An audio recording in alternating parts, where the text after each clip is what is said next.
Well, hello, family and friends. My name is Ken. I'm Kendall's dad. But he also considered me a close friend, a mentor, a life coach. You know, everything about Kendall, if you knew him, everything about his life, it was relational. So even in his death, I will be officiating the service, as he wouldn't have wanted a stranger to do it.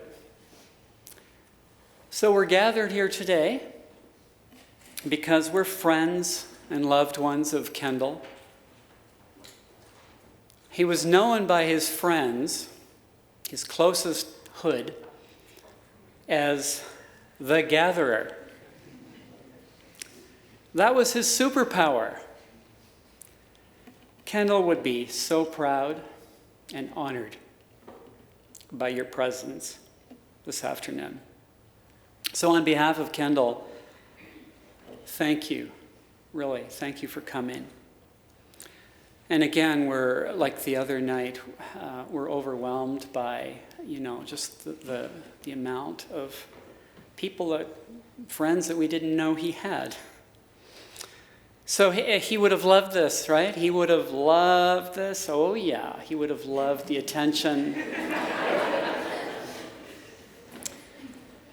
And Fontaine and I, we were overwhelmed, as I said, and we're eternally grateful by just such an outpouring of love, and from family, co-workers, paramedics, professors, students, colleagues, and best friends.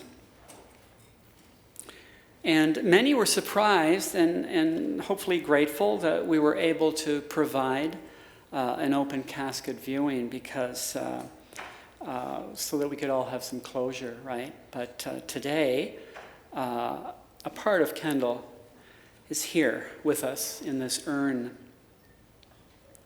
So we're gathered here today to remember Kendall and to celebrate his life, including his exhaustive energy, his big heart, his raucous laughter, his mischief, his drama, and his quirky, humorous antics. And as we live our lives, there's a ripple effect that goes out, right? And each of you who are here, you've been touched in some way by Kendall's life. And the size of that ripple effect, it cannot be measured this side of eternity. And that's why we're live streaming this memorial, so friends and loved ones as far away as Australia, Alberta, Texas, New Mexico, and my family in Prince Edward Island can be with us in spirit. So we're gathered here to say goodbye to Kendall and honor him and pay tribute to him. Kendall touched so many lives and he helped so many people, and his presence was so large that he leaves a very gaping hole in our hearts and in our lives, and he will be missed. We're also here to commend Kendall to God, because you see, Kendall believed in God, the source of all relationship, all love, all light.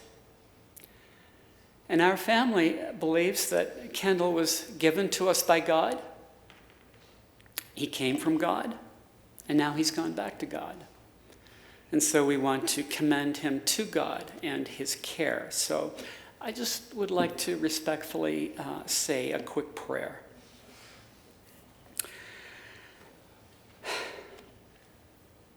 Creator of light and love, O God, and all that is good, whether we believe or not, we gather in the name of what we all share here together, our human journeys. We gather in the name of love. We gather to remember that life is precious. We gather to honor the life of one we love so much, Kendall. Help our hearts to be open to all that is good and true in this life. Help us to be receptive to the gifts that come our way every single day. Help us to truly celebrate this remarkable gift of life and remember to never take it for granted. We thank you for the years and years of fond memories with Kendall. Thank you for the impact that he had on our lives. And thank you for the great hope that there's more to life beyond the veil. For truly we do see through a glass darkly. And so we trust that Kendall is tasting of this great mystery. Never to lack friends, never again to feel a lack of love, never again to feel anxiety or loneliness.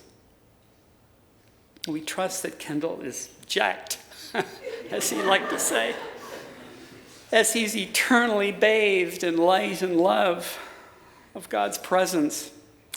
And we trust, finally, that one day we will laugh with him and enjoy him again as we are rejoined with Kendall in that ultimate gathering.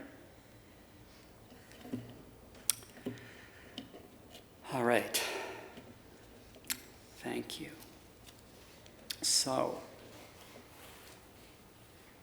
finally we're gathered here to comfort one another, to find comfort. Because many of us have experienced, I'm sure I'm not the only one, a range of emotions over this tragic loss.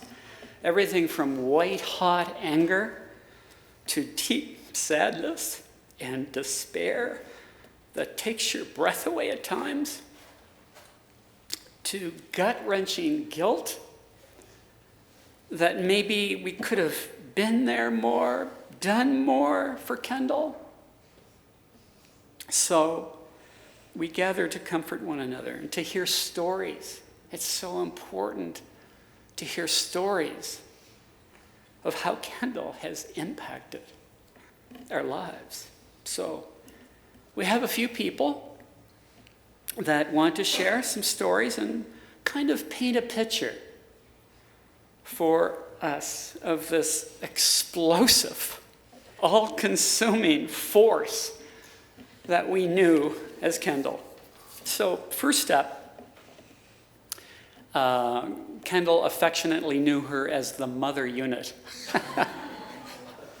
My wife, Kendall's mother, Fontaine. Please come with us, Fontaine. Share your heart, and this is going to be the official eulogy.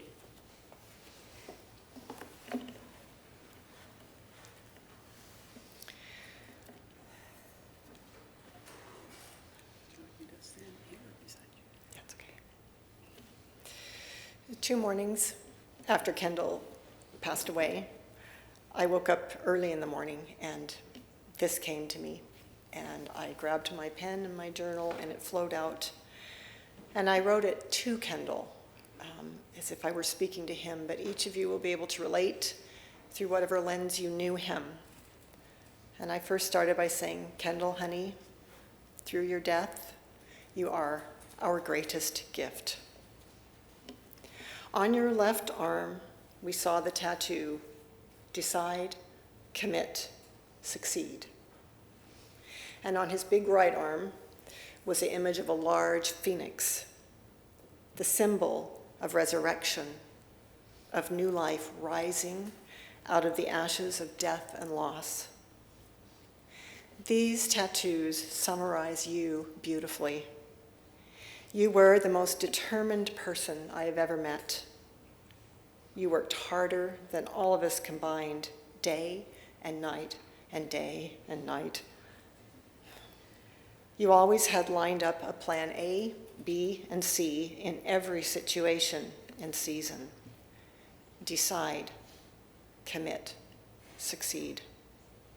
As for the phoenix, we saw you rise out of the ashes of disappointment, of losses, of broken relationships, closed doors, and many, many close calls.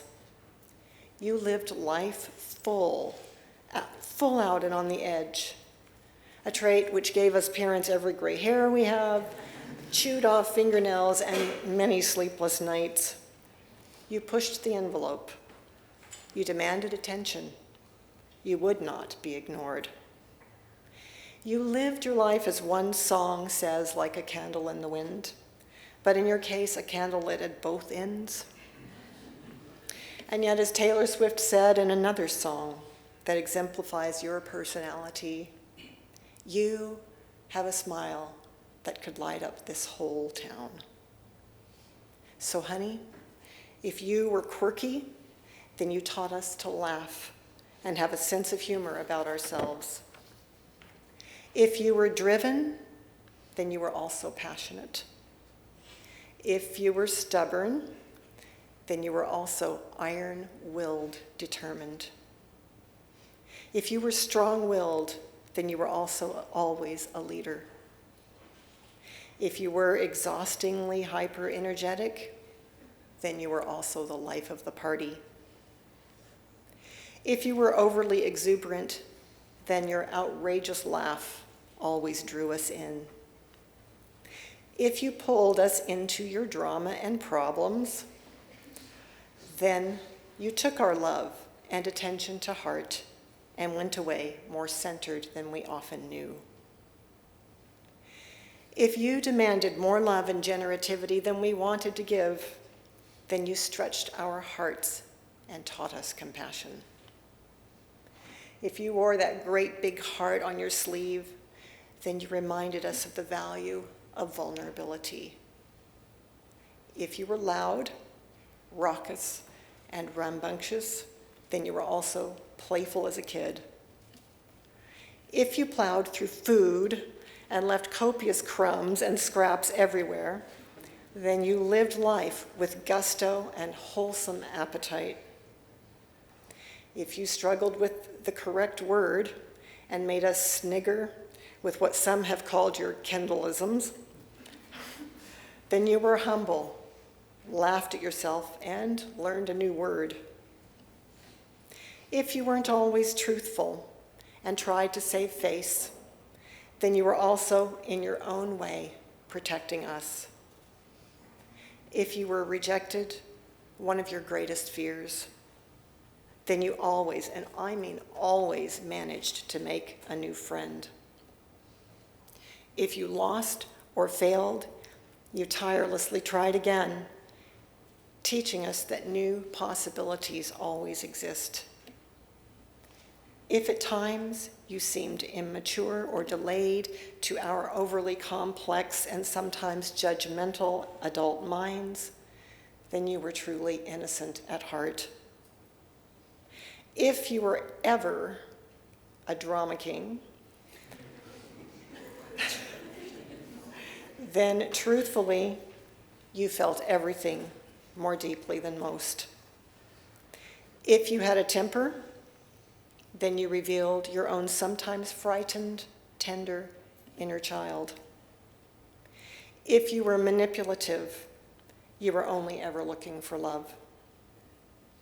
If you struggled with addictive behaviors, you were always seeking to fill that huge, sensitive heart with the worthiness that you've already had. If you pushed your strong, athletic body too hard in work, play, or exercise, you were only consuming life to the full.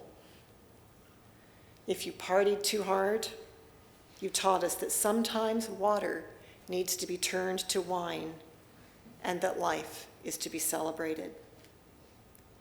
If you sucked the energy of the room into yourself, then you also filled it with your formidable presence. If you looked too long in the mirror, hogged or photobombed the camera, you reminded us what glorious things our human bodies, faces, beautiful faces, and personalities are. If you were larger than life, as we are all saying, then you made a lasting and eternal impression on us all. If at times you centered on yourself, then conversely, you would have laid down your life for us all. Inadvertently, Kendall, in a way, you have. Nothing teaches us more about the precious value of life than death. You came in and out of life with a big bang. And in the in-between of 34 years, well, they were saturated with the love and enthusiasm, the off-the-top extroversion, the drama, the heartbreak, the creativity, the resourcefulness, the resilience, the laughter, the tears, the joy, the playfulness, the smiles, the mischief, the philosophizing, the searching and longing, the bossy controlling, the risk-taking, the obsessive organizing, the dreaming, the planning, the gathering, the relating, the partying, the celebrating, the initiating, the heart-on-sleeve emoting, the storytelling, the mischievous game playing, and finally, you're all out committing to family and friends.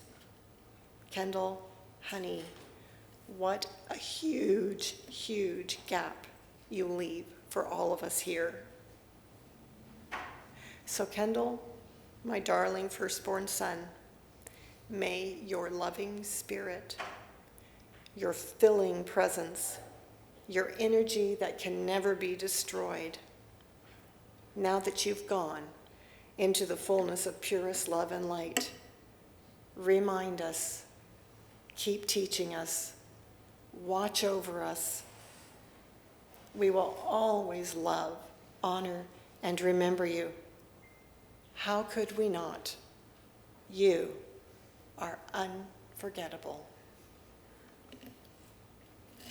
In honor of our friend, our brother, our son, our colleague, however it is that you knew Kendall, if you can, we just want to take 1 minute, if you can stand, of silence together to remember Kendall in your own way.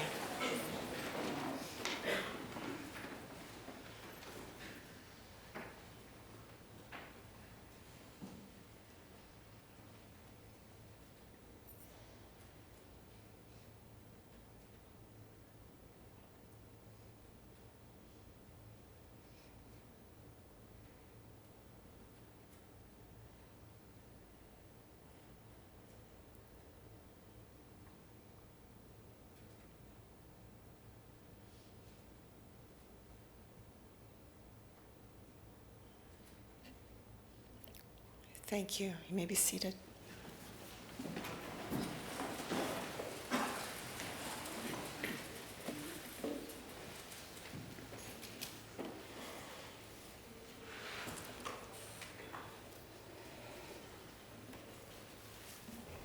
If you if you're here and you don't know Fontaine and I very well, you may have already discerned that we're kind of easygoing, laid back kind of people. So we were sure there was a baby mix-up at the hospital in 1985 when out came this loud explosion of big, vibrant, expansive, exhausting energy. So when his little brother came along a few years later, he too bore the brunt of Kendall mania. I'd like to introduce you to our youngest boy, who turned out more like his parents, Thank God. To talk about what it was like growing up in the Kendall zone. Brandon, with his lovely wife, Nikki, come and share your story, please.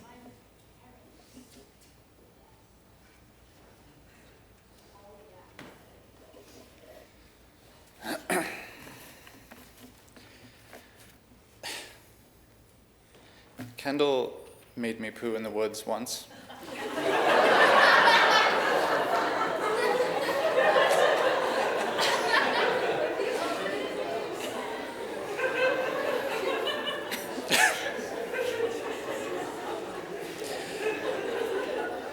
It was the one and only time in my life that I wiped with leaves.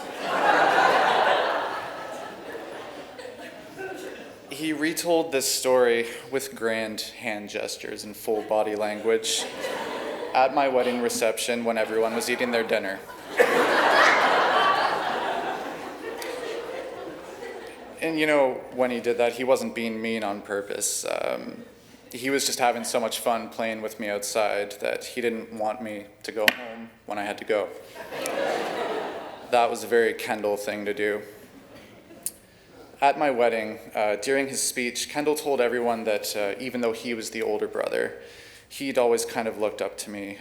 I started a family before him, so I think I understand why he'd say that to me, but there were many ways in which I looked up to him as well. Say what you want about Kendall, but he grabbed life by the horns and he lived hard. When we were teenagers, I was generally the good one. But if my parents, if they ever left for the night, Kendall would be the one to throw a party. My parents always knew because they'd come home to a cleaner house than they left. Plus, they probably found all the giant empty jugs of orange juice in the recycling. Kendall did what he wanted, with little thought to consequences or the repercussions, for better and for worse. Those of you who didn't know him as a kid probably don't know that he was really great at, he had a really great mind for building things. An entire wall in our basement for the longest time was covered in this Lego city that he'd constructed. Everything needed to be perfect and realistic. No dragons, no pirate ships. It needed to be like a real city. With people in their front lawns watering their Lego gardens, with street cops directing traffic at every intersection, you know, a kid's version of a real city. He'd get really mad if I moved any of the pieces or if he enlisted my help, but my work wasn't up to his standards. We also used to play this game with big Duplo blocks. We were too old for Duplo at the time, but each of us would construct this 2-foot-tall fortress on wheels with one little Duplo man hiding inside.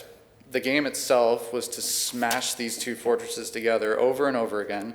The objective of the game was to keep this little Duplo man in the fortress for as long as possible. Once he fell out, you lost. I lost every single time. When we were old enough to be left alone for a few hours at a time, Kendall would set up an obstacle course in the basement. The whole basement was transformed. Couches and chairs were moved, cushions were positioned all over the floor. The ground was lava, and so we had to make it from the start to the end without touching the ground. And Kendall always put in a lot of extra work to make it as fun and as challenging as possible. I think he was proud of how happy it made me. Kendall really liked making people happy. When it really counted, he was always there to protect his little brother. We had a paper route. We had several paper routes when we were little, but on one cold February afternoon, we went out to deliver our papers. I had on those stupid, cheap, paper-thin gloves that did nothing to protect your hands, and my hands were frozen to the bone. I whined and complained, but Kendall kept trudging ahead of me like some sort of superhero, impervious to the cold. Until finally, I had had enough. My hands hurt so bad, I started crying. I slammed my bag of papers down on the ground, and I stormed home, refusing to do any more. Kendall picked up the bag of papers, and he finished that route for the both of us that day. When we were kids, Kendall was the badass that would go full tilt down Mount Trashmore on his GT with his ridiculous grin the whole way down, whether he wiped out or not. No matter how much he encouraged me to try the GT, I always stuck to my crazy carpet. Kendall was the guy that was honestly wrapped up with his own stuff a lot of the time, but when it mattered, he was always there for you. He helped Nikki and I with all of our moves. He would look after my parents' house and dog when they went on vacation. In more recent years, he would go over and help my dad shovel snow if they asked him. He came to our wedding, got a little tipsy, but he was there, and in the end, that's all that really mattered to us. Kendall was also insanely stubborn. His hair proves my point. In recent years, more and more, he would ask us, he would bend his head down and say, "Can you see my scalp?" I'd look past the 24 microscopic hairs he had left on the top of his head. Dryly, I would tell him, "Yes, Kendall, I can see your scalp." We both told him he should try going bald, that he would look good, but Kendall only listened to Kendall. Kendall drove me crazy nearly every day of my life. Kids, adults, doesn't matter. He always drove me crazy. I have good and bad memories, but I'd like to choose to remember the good ones. I choose to remember joyful Kendall, the 34-year-old with more energy than my 4-year-old daughter. He had this unforgettable laugh, weirdly easy to read facial expressions. He always needed to have plans because he didn't like free time. He got bored easy. He was a proud family man. Birthdays, every holiday under the sun. He was always with my parents to celebrate it with them, maybe to mooch a sandwich and a beer, but mostly to be with family. Kendall, you made a huge impression on everyone you met. Growing up with you certainly left quite the impression on me, and if you're listening, I would just like to say, I've been blown away by just how many people you knew, how many lives you touched. You impacted so many people in your 34 years of life. I've heard so many great stories about you in the last few days. You only made it to 34, but you somehow managed to jam a 100-year lifetime into those 34 years, and it's inspiring. I would not be the man I am today if you hadn't been in my life. You were a force to be reckoned with. I am proud to have known you. I am proud to call myself Kendall's little brother. I'll miss you. I'll always remember you, and I'll always love you.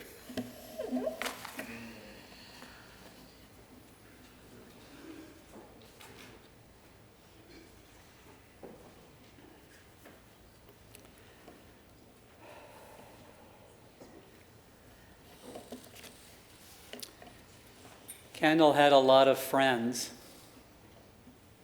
and we never knew how many, actually. And as I said, we were blown away by the line of friends that stretched into the parking lot the other night. He loved to bring different groupings of friends together, kind of like a mix and match. Didn't always work well, but he was always interested in doing that.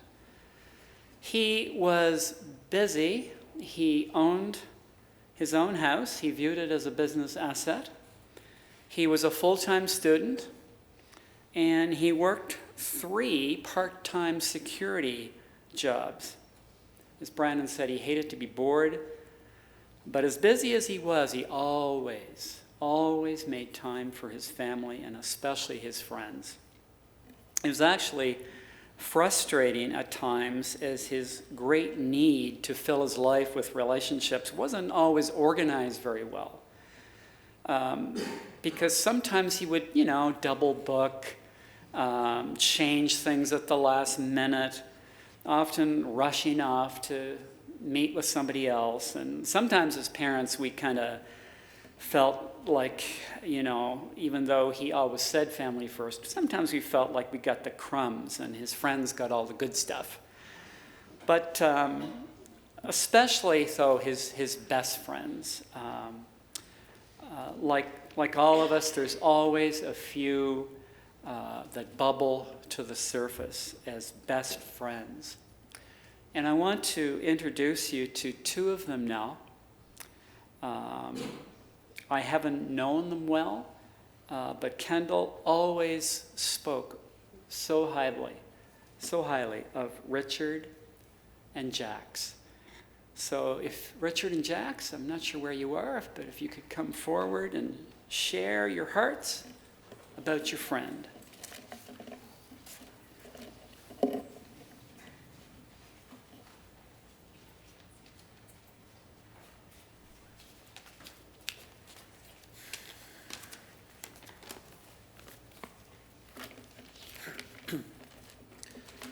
I'm sorry to be up here speaking in front of everyone right now instead of how I had imagined at his wedding. As much pain as this is for everyone, I'd like to thank you for taking the time out of your weekend to pay your respects and celebrate Kendall's life. He was so full of love, always searching for his soulmate and always reaching out to his friends who he would say are a part of his family. He always wore his heart on his sleeve, and you could see all his emotions through his face. He couldn't hide anything from anyone, nor did he want to. He was so comfortable sharing his life with anyone who was interested. I remember the year he was living with Mike and Trevor. That year he threw so many parties, almost every single weekend. And it would still be like that today if it was up to him. What I remember the most about these parties, other than the crazy stories we'll have to save for another night, is how he would get so excited every time the door opened and someone entered the party. You could hear Kendall from across the room yelling and rushing over in excitement, greeting everyone as they came in, just thankful that they came to his house to see him and his friends. Such a warm welcome. Even if he didn't really know the person, he was the first person there making sure everyone felt comfortable. It's no surprise that our little group grew as big as it did, and a big part of that was because of Kendall. Standing here in front of you now, I can really see how many lives he touched, and it's incredible. He was always looking for excuses to see his friends. The term "the gatherer," which we've heard a couple times today now, was coined to describe him. He just wanted to get people together and be surrounded by people who loved him. If on top of that you put a ping pong paddle in his hands, he was on top of the world. He was actually a really good player, and you could hear him hooting and hollering from across the world. I'm so glad that I got to experience moments like this with Kendall. The last time I saw him, he was conflicted about personal life and choices, really feeling down. I asked him to come out for some wings, but it wasn't a good day for him. Even when he was at his worst, he still made the effort to make it out. We spent a couple hours on the patio at Edelweiss Tavern, where we talked it out, as we often did. Typically, we would talk it out at the gym, but moving to Toronto, I didn't get to see him as often, so we opted for Edelweiss Tavern, one of his favorite spots to hang out. He was such a good friend, and he was there for anyone who needed him. A true friend until the very end. I'm going to miss him with all my heart.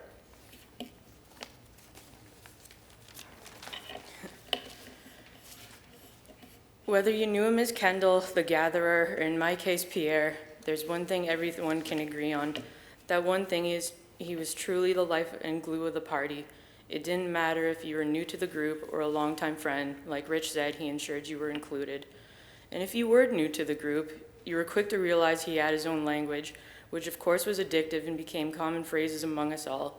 It was a typical night if you heard us scream, "Hey!" at anyone walking through the front door, or "2 beer" every time we wanted someone to drink. "You're my boy" was also tossed around along with some random noises we thought were hysterical, and I will not repeat right now. Yeah, newcomers probably thought we were insane, but we understood these Kendallisms as part of our group's code, and it was rare not to see people pick them up. Every single phrase you started will live on in everyone you deem special enough to share them with. While I'm not the most well-versed person you know, I want you to know that I'll always be your J-Roo. So for the friends who couldn't be up here to speak, and for all the words I couldn't bear to say, we'd like to dedicate this song to you, buddy. We know how much you would have loved it. Yee boy. There's a song coming.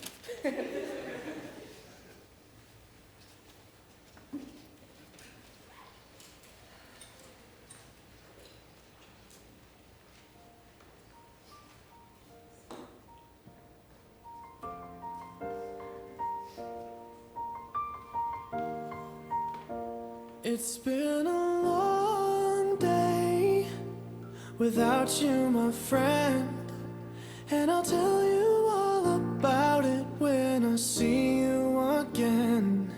We've come a long way from where we began.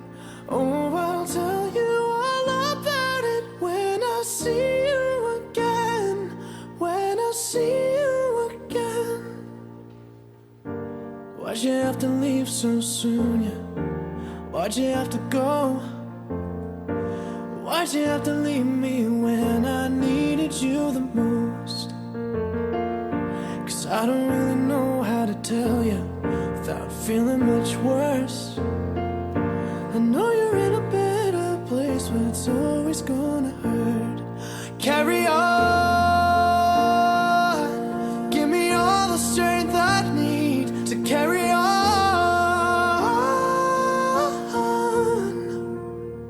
It's been a long day without you, my friend, and I'll tell you all about it when I see you again. We've come a long way from where we began. Oh, I'll tell you all about it when I see you again. When I see you again.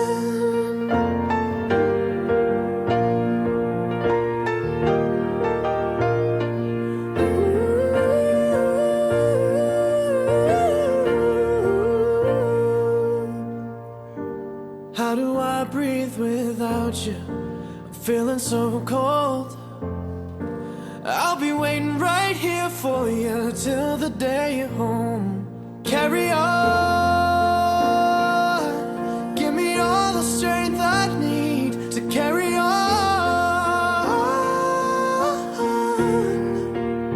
So let the light guide your way. Yeah.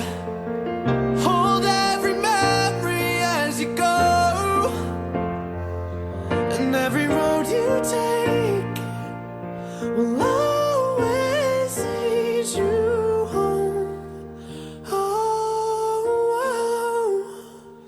it's been a long day without you, my friend, and I'll tell you all about it when I see you again. We've come a long way from where we began. Oh, I'll tell you all about it when I see you again. When I see you again.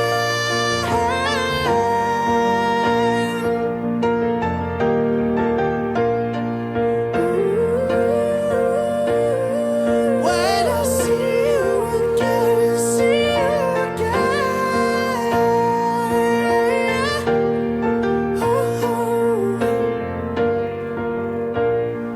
When I see you again.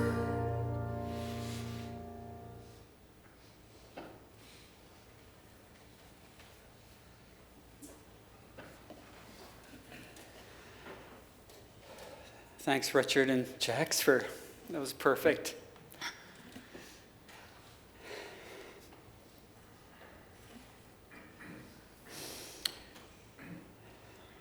That was made, by the way, in tribute to Paul Walker, the Hollywood movie star.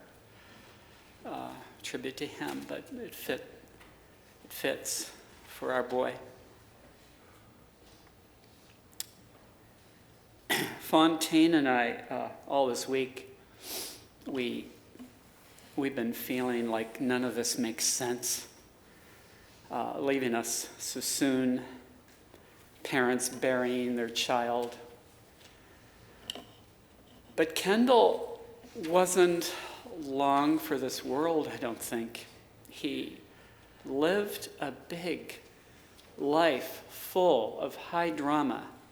It started with the umbilical cord wrapped around his neck, and it ended in a spectacular crash on a very lonely country road. And as Brandon wrote and said, he packed 100 years of living into 34 short years. He truly lived fast and furious.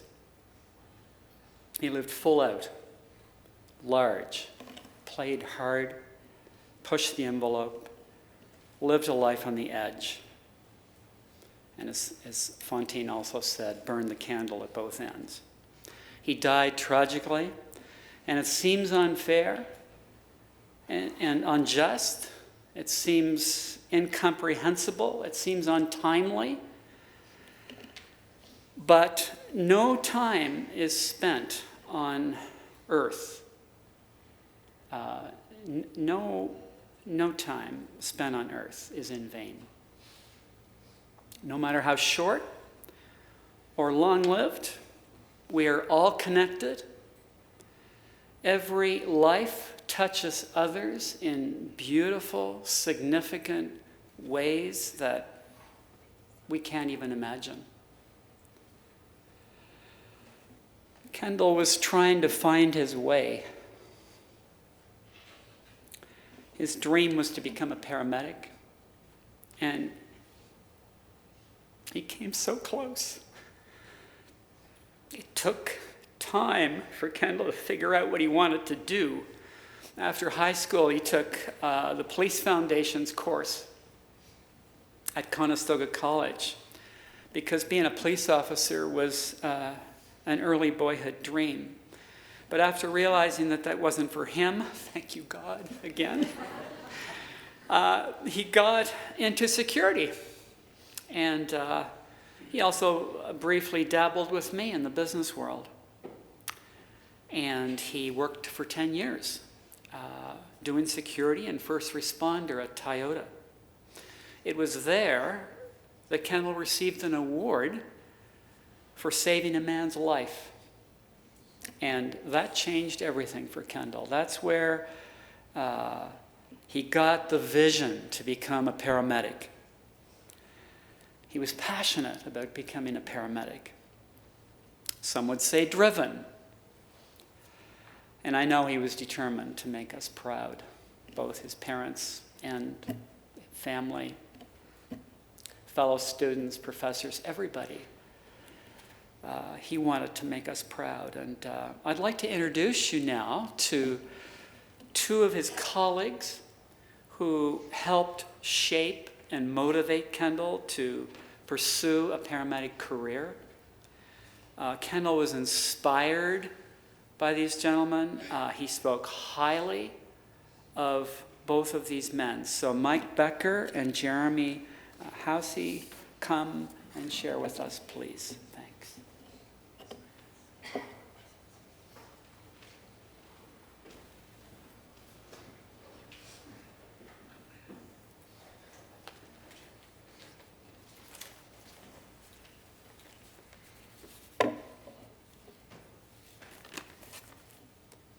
Okay. I am honored to be standing here today to share with you a few of my fondest memories that I have with Kendall Waite through our years of friendship. I first met Kendall about 8 years and 2 months ago.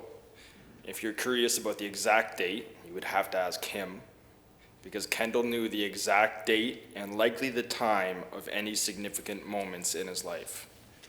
Whether it was a relationship beginning or failing, birthdays, parties he attended, move-in, move-out days, or trips he went on, Kendall could rehearse his life in chronological order at any given time.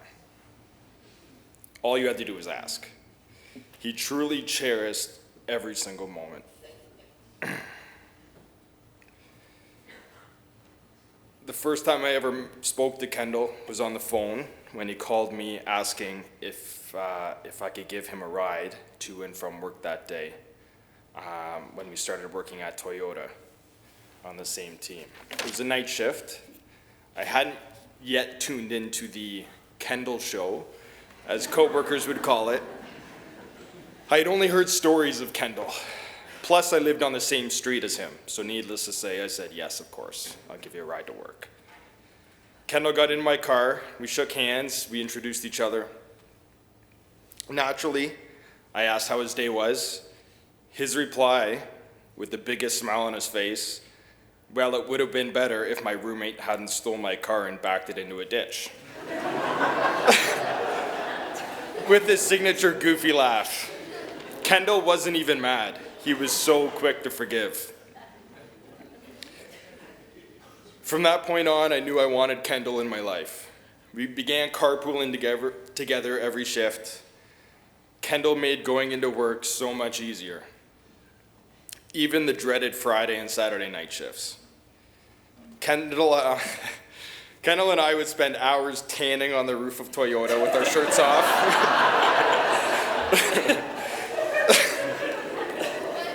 It's true. You probably wondered how we got so bronze in the summer.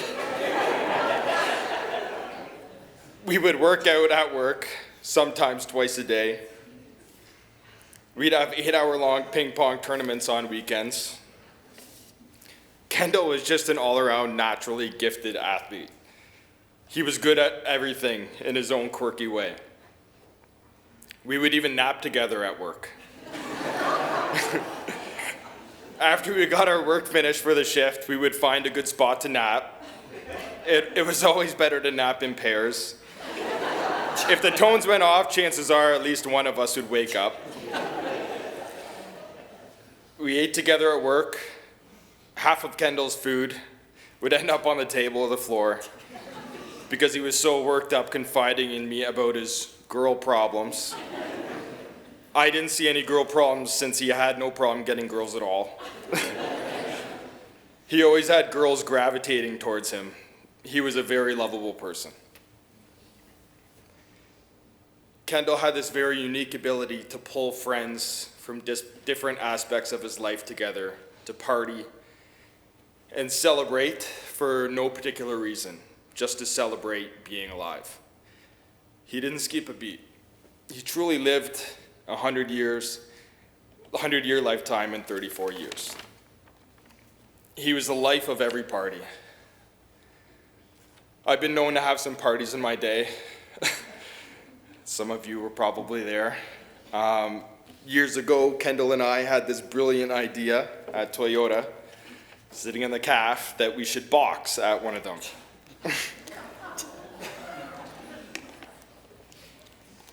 We spent months working out to get as strong and as big as we possibly could in preparation for our battle. We started the match. 1 minute in, Kendall hit me with a jab right in the face. I went flying into the table behind me.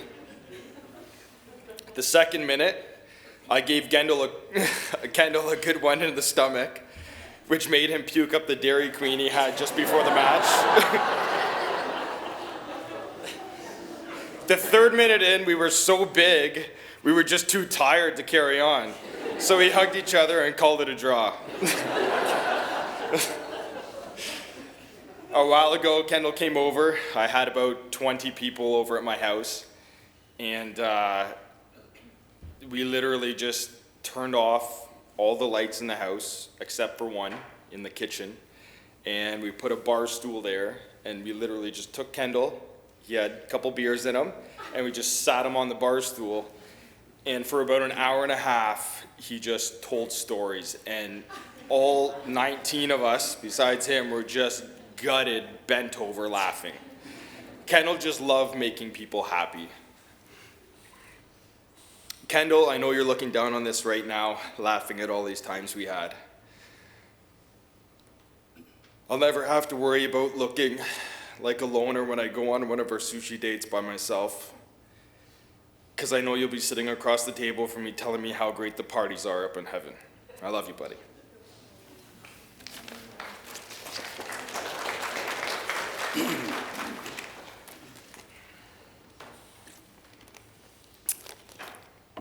My name is Mike Becker, and I had the privilege of meeting Kendall about 4 years ago at Toyota, working fire prevention. Kendall was known as an absolute legend at Toyota. Everyone knew him. He made every shift hilarious, and every time you worked with him, you knew something funny was going to happen, something crazy. We became much closer friends just over a year ago when he decided to make a career change and go through the paramedic program at Oxford College in Burlington. I had just gone through the program myself, and I wanted to do the best I could to help him as much as I could because I knew how much Kendall wanted to help people, and I knew that he wanted to prove to himself, his family, and his friends that he could do it. I remember when he was in his first semester exams, Jeremy and I, we'd run scenarios, we'd help him study. I was blown away by how much he had already learned, how dedicated and how professional he was. Over the last year, as he progressed through the program, we became gym buddies, where Kendall talked more than he worked out. We had barbecues where we chatted about life and anything that we were going through.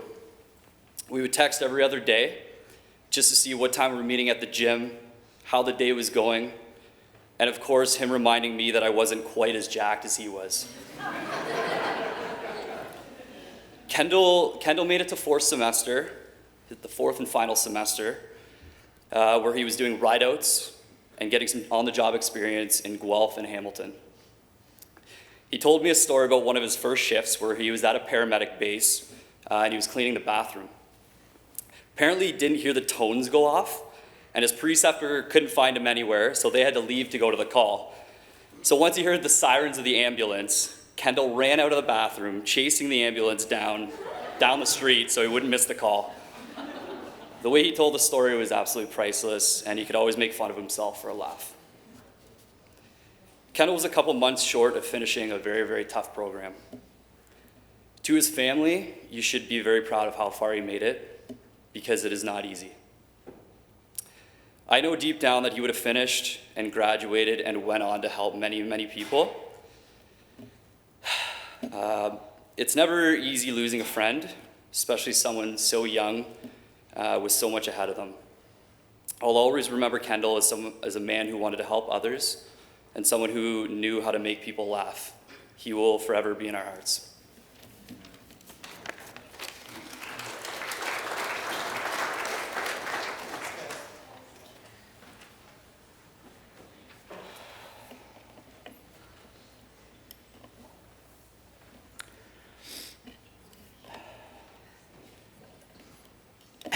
Wow, that was fantastic. Kendall could have been great at a lot of things, actually. He could have been great at business if he had stuck with it. He had a great business phone voice. He could have been a great actor and perhaps even a stand-up comedian from what I just heard. He loved the camera. He loved putting on a show and making people laugh, as we've heard. Could have been a model, too. I don't know if there was slides showing. They certainly were the other night of some of his model pictures that he did with Bootlegger. We always encourage Kendall, you can be and do anything you want. You're young, you're good looking, you're smart, you're energetic, you're healthy. That's how we raised him, too. We told him that over and over. And he was great at adapting to be like those he was with. So, for example, when he was with us, he would initiate saying grace before family meals. He loved the family tradition that we have as a family where we share at Thanksgiving and Christmas time, before we open the gifts, we share what we're grateful for that happened to us that previous year. Kendall loved that, and often the center of attention there, and loved to emphasize the positive. He was expressive, always took the time to write amazing things in greeting cards, and he loved to write in his journal. And we have a box of them, a box full of journals that he's been keeping for years and years, and with meticulous detail. Although it's a little bit in code, I'm going to have to figure out how to break that code. It's very difficult to read. And your name is probably in there, by the way. It was his way of processing life experiences. He had a wide, eclectic range of interests. my goodness, he loved sports, especially basketball and tennis and ping pong. He loved watching Leafs and Raptors games. He loved music, and he liked everything. He liked everything from rap to soft, gentle songs that made him weep. And he could really play the piano. In fact, our pianist, that lovely music we were listening to as we were coming in, thank you to our friend Steve Warner. Steve was Kendall's his last piano teacher. He loved to travel with friends to places like Hawaii, Cuba, the Dominican, Las Vegas, Miami Beach, Cancun. He loved movies. He loved working out at the gym. He loved pets. He loved children. He loved his little nephew, Caden, his little niece, Quinn. He loved swimming. My goodness, he was a strong athletic swimmer. I can't remember how many laps he said he could do in so many minutes, but it was something. He loved camping, canoeing, but most of all, he loved hanging out with his friends. That's what he loved the most. And he loved hanging out with his cousin Ryan, his wife Rachel, and their 5 girls that are up here with us, Abby, Katie, Haley, Laura, Kelly. Actually, Ryan also has a wide range of interest and life experience, and I know that Kendall greatly admired Ryan and really looked up to him, kind of like as an older brother. So Ryan, please, it'd be my privilege to have you come and share with us about your relationship with your cousin.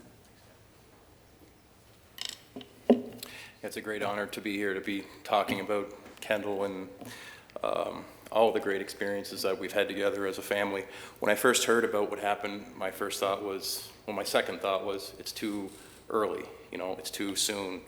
It wasn't supposed to end this way. We were supposed to be, old men retired on a beach somewhere, in some hot country. Like Ken said, Kendall wasn't just my cousin. I feel like he was more like, my little brother, him and Brandon. He was more of, he was family, but he was more of a friend.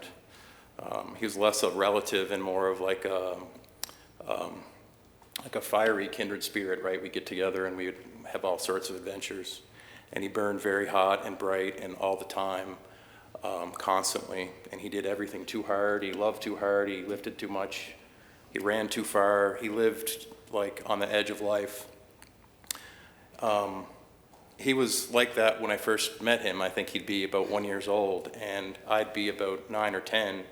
And he was very fun to play with because he had limitless amounts of energy.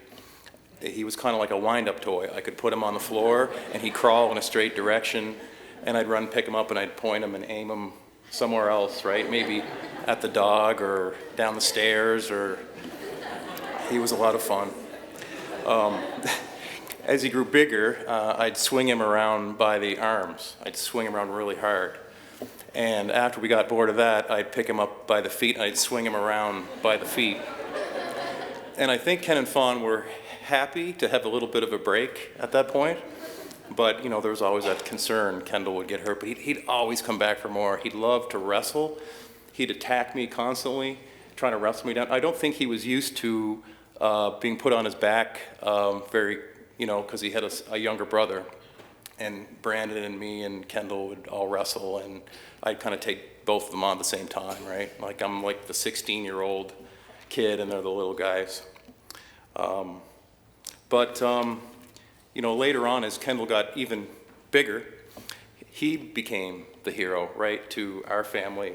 And my 5 little girls that Ken's introduced, and he would pick them up and put them on his shoulders, and every time Kendall came around, they were so excited to see him.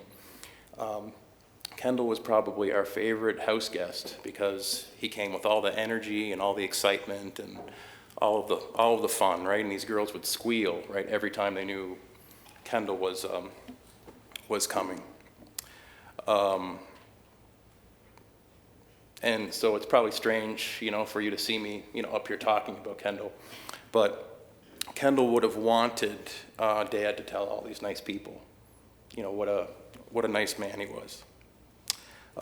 He was the most reliable person in the world if you needed to go on some kind of adventure, right? If you needed to go have fun somewhere.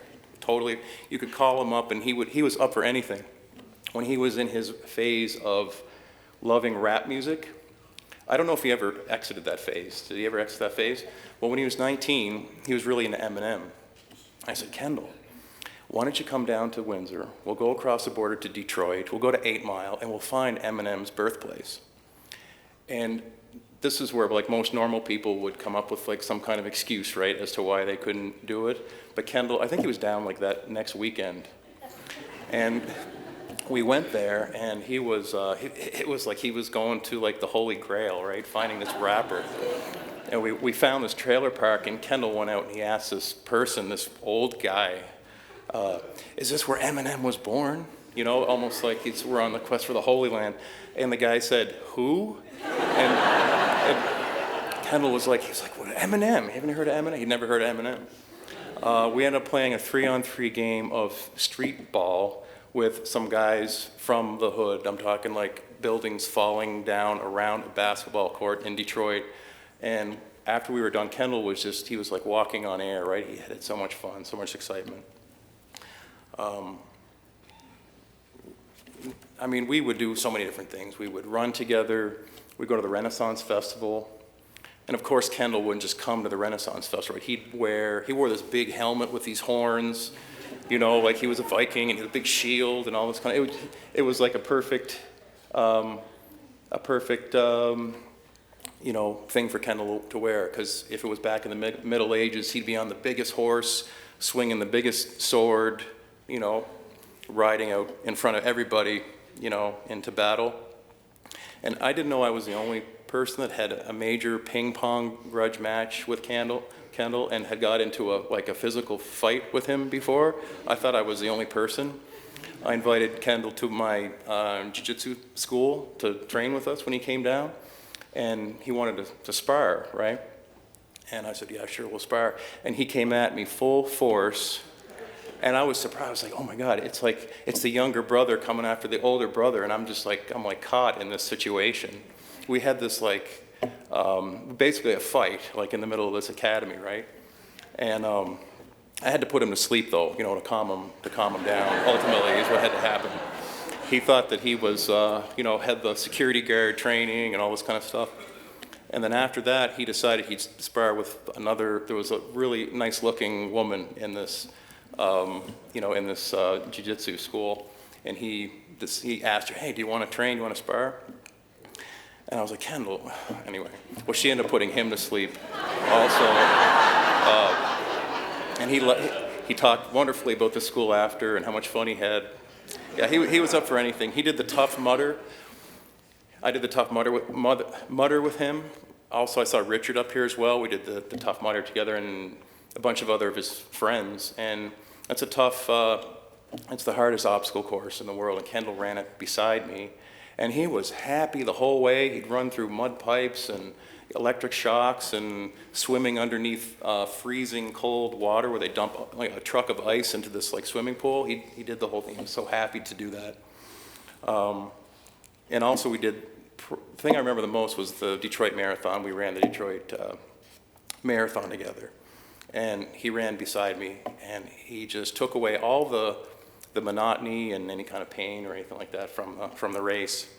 And we ran over the Detroit Bridge into Canada together, and then we came back through the tunnel. And when we were going through the tunnel, there's thousands of people in this tunnel. It's really quiet, really eerie. And I was running. I was like, hey Kendall, can I get a whoop whoop? And he let out this really loud whoop whoop, and you could just hear it echo, right? And some other people he did that a couple of times, right? I was like, can I get a whoop whoop? And he did it louder. And some other people did it, and then you could hear this audio wave go forward along the tunnel. And Kendall's he was all proud of himself, right? Because he made this huge, and then we could hear it coming back. And he's like, get ready, Ryan, get ready, here it comes. And we just, had this really loud, like, screaming all around us, right in the tunnel, and I was like, wow, that was a very memorable part. But the most memorable part was when Kendall realized he'd signed up for the half marathon, and I was going to go on and do the full. And so he was going to have to exit after 13 miles, and I was going to have to continue. So we were going to have to part ways.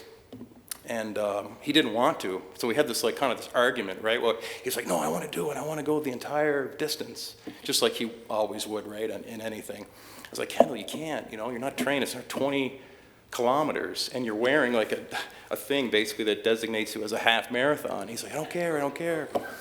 And eventually, I was like, Kendall, it's okay. We'll do another race, right? And there was a point where he kind of veered away, and I kept going straight. And he said, I'll see you at the finish line. And he immediately grasped onto that, right? Oh yeah, we still got the finish line together. And the next 20 kilometers, the crowd thinned and got really kind of quiet. And it was kind of boring and lonely, and Kendall wasn't there. So it kind of feels similar because it's like he only did half the race, And I'm in this similar situation. We're all in this situation where Kendall did half the race, right? We got to continue. And but he was there for the fun half, the exciting half, the part where you make all the memories. And if I could say something to Kendall, if he could hear me, I'd say cousin, brother. It was an honor being your older brother. Your life, your race, was too short, but you were there for the first half, the fun half, the young half, where the good times roll, where you don't grow old, where all the memories are made and never fade. And thanks for the adventure, the friendship, and the love. I'll see you at the finish line.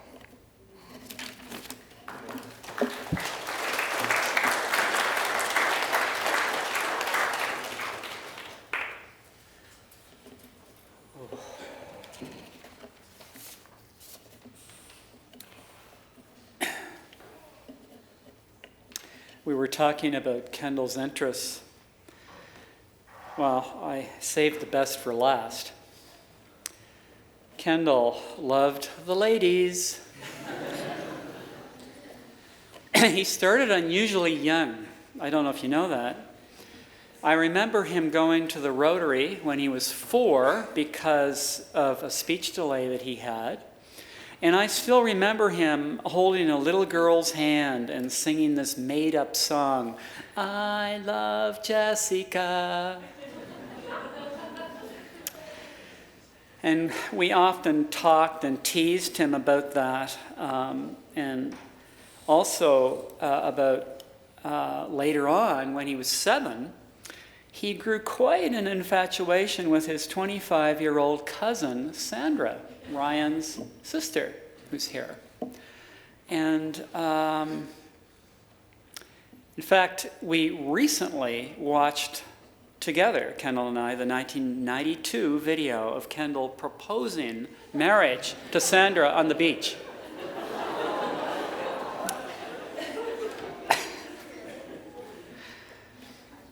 One of the things, by the way, that Kendall really loved to do was watch old family videos of himself. He was... Seriously, it's like he was searching for clues, trying to get insight, trying to get clarity on why he was the way he was. And he'd say, there it is, look, I was just the same then. Anyway, Kendall and I, we have an unusually close father-son bond. Some would call it codependence. But we did a lot of things together, like home movies, movies on the big screen.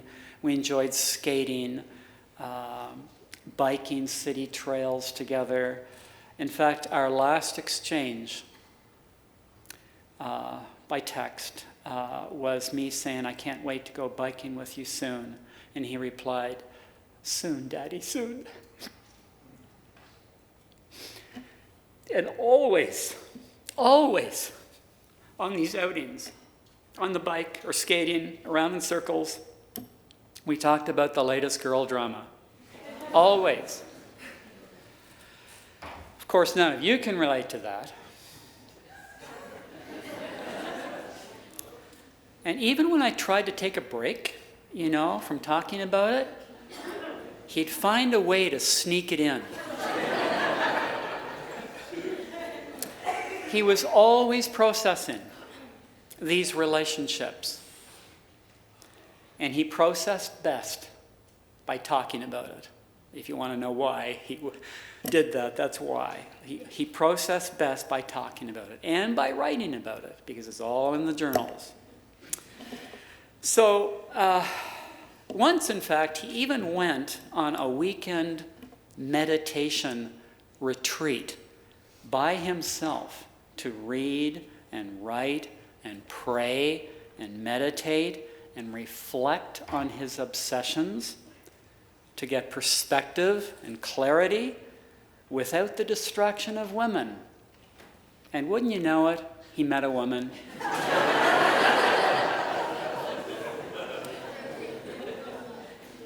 Well, last October, Kendall met his latest and perhaps his deepest love of his life. Like all Kendall's girls, he insisted hard that we meet her and her parents. Really pressed hard for that. And Kendall just seemed to want to be surrounded by family and relationships. Have you kind of picked that up, that theme yet? And we've especially gotten to know this woman really well throughout this tragic week. And she's been very helpful to our family, and we've shared in our healing journey together. So I want to introduce Sandra.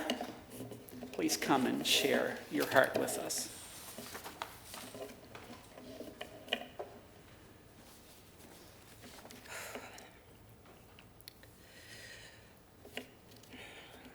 There truly are no words to express the feeling of losing someone you loved and who loved you so deeply. The dashed hopes and dreams of our future together and the regrets of too much or too little said are overwhelming. But we're here together now as he would have wanted to celebrate this truly beautiful man's life. I have so many memories because experiencing Kendall was a whirlwind. He lived fast and full steam ahead. He was just jacked. He loved to say that. He lifted spirits with his infectious laugh and his little antics. He would always text me, "I love you," or ask how your day is after he left the house for school because he didn't want to wake me up that early. That man was a heavy heel walker. He could shake the house off its foundation with his stomping around and his snoring. I always woke up. He didn't mean to. Occasionally, I'd walk into the bathroom to find my toothbrush pasted for me and ready to go. Or downstairs to a little note left on the counter, "Have a great day, sweetheart, I love you." That's the kind of man Kendall was. Kind, passionate, and always putting others first. He'd come home and tell me stories of how he helped save lives during Ride Out. "I was born to do this, honey," he'd say, beaming with pride. Did you know that he loved to watch Netflix to study? Boy, did we watch Grey's Anatomy. And reality ambulance shows, of course. He would rhyme off procedures and doses like it was common knowledge. He'd Google and take notes on terms he hadn't heard before. He truly wanted to be the best version of himself, both personally and professionally. He was going to be an amazing paramedic someday. To maintain that gorgeous form he was in, if he'd say so himself, it was a shock to me to see his diet when we first got together. Kraft dinner, cheesies, and cereal. or as Kendall would love to call it, cereal. He loved cereal, particularly my two favorites, Raisin Bran and Life. I taught him to cook simple meals and generally eat healthier. We enjoyed cooking together. We made so many good changes in each other's lives that I will continue on to this day. Occasionally, okay, more than occasionally, we would walk down the street to our favorite sushi place, put ourselves in a sushi coma, and basically crawl home to sleep it off. All of this food he would just pack in. It was amazing.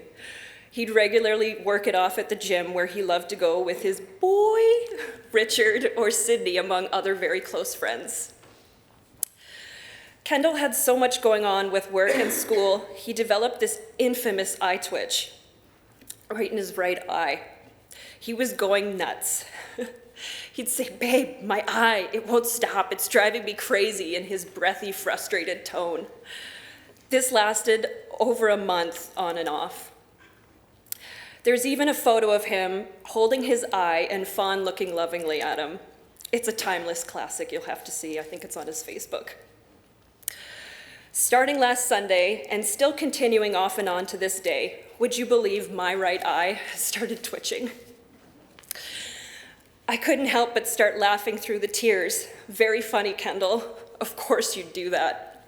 It's just a reminder that he's here. We all knew that Kendall was so much about family. He took his uncle duties on with pride. Every chance he had, he'd play with his niece and nephew. He was just the best uncle he could be. He loved Caden and Quinn so much, and it showed. You could tell that he would have been an amazing father too someday.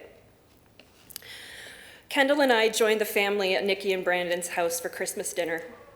We sat and played some Nintendo Wii with little Quinn, Caden playing my Nintendo Switch. We had a wonderful evening. It was time to put on a movie for the kids before bed. Santa was on his way after all. What's a movie without popcorn? A few minutes go by and suddenly I alert Nikki to the smoke billowing out of their kitchen. Nikki managed to set the microwave for too long and literally ignited that bag of popcorn. The house was so smoky we had to open all the doors and windows. Kendall was in full paramedic mode. We were coughing our lungs, our eyes were burning. There were burn marks in the microwave, and that bag was charred. Kendall and I went home that night absolutely stinking of burnt popcorn, and it was in our hair for days. In addition to his work and study, Kendall was also an amazing musician. I brought him to my workplace for game night, and he was delighted to see a beautiful full-scale keyboard that sounded just like a grand piano. He played for me a few songs, some from some video games, etc., but it included My Heart Will Go On. He played it so perfectly, I felt chills. He was so talented. When he put his mind to it and wasn't goofing around, that man had pipes too. No, not just those jacked arms, but I mean, he could really sing. Finally, I want to take a moment to thank Ken and Fontaine, Brandon and Nikki for being so unbelievably strong and allowing me to be a part of Kendall's remembrance today. Sharing prayers and carrying each other through this journey with love and support has inspired and brought me so much comfort. No words could ever truly exemplify Kendall, nor do justice to express just how much he's missed. I've lost my soulmate and best friend. Life won't be the same without him.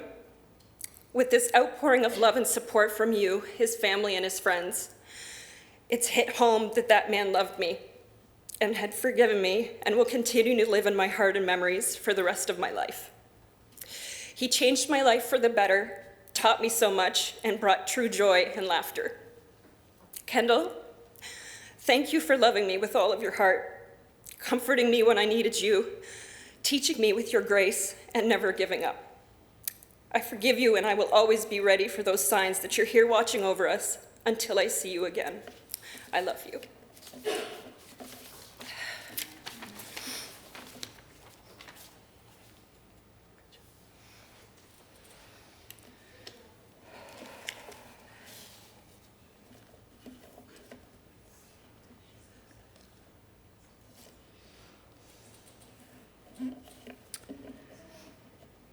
in Kendall's paramedic course, in one of his semesters, he had to write an essay on dealing with death and the stages of grief as a professional. And we helped with some of the editing, but I read it earlier today, and I just thought I'd share a couple of sentences because I felt that Kendall was speaking to us through his writing. This is what he said, just a few excerpts. If there is one thing we can be certain of in life, it's that eventually we will die. We'll experience the pain of loss. We'll have to experience the healing process when we grieve and mourn over the loss of a loved one. Life is very complex and not always fair, but there is always answers and a solution. People may experience all kinds of difficult and unexpected emotions, from shock or anger or disbelief, guilt, profound sadness, and lastly, once the grieving runs its course, acceptance. These are normal reactions to significant loss. When we encounter death, whether it is sudden or anticipated, the reality is that we will grieve forever. We will not get over the loss of a loved one. We will learn to live with it. We will heal and we will rebuild ourselves around the loss we have suffered. We will be whole again, but we will never be the same. The last movie, and we're almost done here, just by way of introducing the closing slide presentation. The last movie Kendall and I watched together, and we watched a lot, it was on Father's Day. Fairly new movie, maybe you've heard of it. It's called 5 Feet Apart. It's about 2 young people with cystic fibrosis. They're in a hospital doing a drug treatment experiment program. And these 2, as you may or may not know, cystic fibrosis people, they cannot touch one another. They have to remain 6 feet apart at all times. The problem is they fell in love, and so what they end up doing is they steal a foot by only being 5 feet apart instead of 6. In the movie, they talked about how they imagined their last breath, because as you know, with that disease, it's all about breathing. And Kendall and I talked about it afterwards, and we agreed that as long as there's breath, there's hope. And any problems that you think you may have, that you are going through, probably pales in comparison to that young couple. So what are some takeaways that Kendall would want you to leave with? I know he would want me to do this. What are some takeaways that you can leave with? Because you see, with Kendall, there's no longer breath. But you do have breath. And life is short, and he wouldn't want you to take your life for granted. So live with the intention to live your best life. Live in the present moment. Make every minute count. Love your children. Love your parents. Love your siblings. Love your friends. Love more deeply. Love more intentionally. I heard this Beatles song. My kids always give me a hard time about being a Beatles fan. I heard it recently. It's called We Can Work It Out. And there's a part that goes, life is very short and there's no time for fussing and fighting, my friends. We were amazed at the visitation the other night at how a lot of forgiveness was flowing through relationships, not just between Kendall and any of his broken relationships, but some of my relationships, for example, and many others that we heard as people shared their stories of how Kendall's passing has brought healing and restoration of various relationships. Love is stronger than death. And Kendall always wanted forgiveness. Even with ex-girlfriends, which I could never figure out. Like, why is that so important? You know, I want to be their friend. I want forgiveness. I want closure. I want us to be civil. I want blah, blah, blah, blah, blah. And so may his life and his death inspire you too, like the tattoo, decide, commit, and succeed. Kendall, you know, he would want you to mourn for a little while and to remember him forever, to never forget him, but then he would want you to go on, to go for your dreams and to live your best life. So as Sandra said, he loved to play this song.